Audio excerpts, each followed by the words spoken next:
এটা হচ্ছে তীর্থস্থান। তীর্থস্থান। তীর্থস্থানটার মানে তীর্থস্থান কেন হয়, এরকম কোনো বিষয় আছে?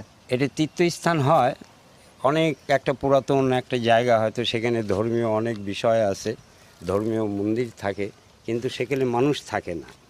আচ্ছা। ওই জায়গাটা পরিত্যক্ত হয়, বহু কাল পরিত্যক্ত হয় থাকার পরে হ্যাঁ। ওখানে যদি পুনরায় আবার ধর্ম স্থাপন হয় তাহলে সেটাকে পূর্ণতীর্থ বা মহাতীর্থ স্থান বলা হয়।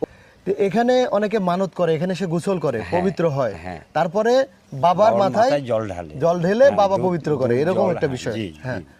কিন্তু এখানে আমি একটা জিনিস দেখতে পাচ্ছি, লালন শাহীর প্রতিকৃতি। লালন maybe- শাহ ইনি যখন সাধু স্বীকৃতি লাভ করলো, গোটা বিশ্ব ওয়ার্ল্ড স্বীকৃতি লাভ করার পরে, তখন তো বাঙালি তো এমনি সাধুগুরু বৈষ্ণব তো বাঙালি জাতি, বুঝলেন, সাধু কোয়ালিটি।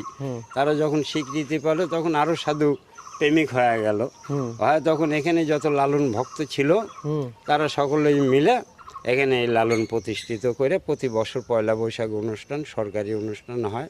ওখানে উন্মুক্ত মঞ্চ করা আছে, প্রোগ্রাম যত গান টান সব ওখানে হয়, যত সরকারি অফিসার ওই দিনকে গোটা রাজবাড়িটাই পরিপূর্ণ থাকে।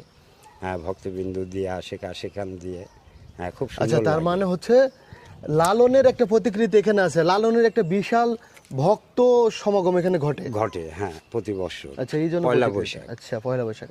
আচ্ছা, আর একটু আসুন, আমরা এই ঘাটের দুই পাশে খুব সুন্দর চিত্রকর্ম দেখতে পাচ্ছি। জি, এই কর্মগুলো এটাই করা হয়েছে যে যে তীর্থযাত্রীরা আসে, তো এই তীর্থযাত্রীরা তো আসলে এরকমভাবেই আসে, ছিকে বাইক ঘাড়ে নিয়ে চলে আসে।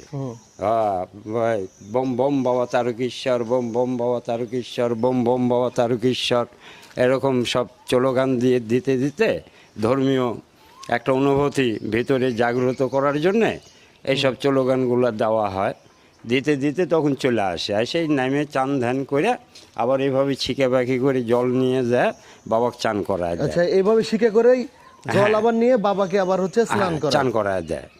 এজন্য এই সব তীর্থর মধ্যে তো কৃষ্ণ, বিষ্ণু, শিব, রাধা যা আছে, গণেশ, কার্তিক সবাই আসে, কারণ ওনারই তো বাবার অনুষ্ঠান, শিবের অনুষ্ঠান, তাহলে ওখানে কোন দেবতা আসবে না, সকল দেবতাই আসে। সেটাই, যেহেতু শিব হচ্ছে সকল দেবতার সকল দেবতা। দেবতার সভাপতি, হ্যাঁ। দেবাদিদেব মহাদেব,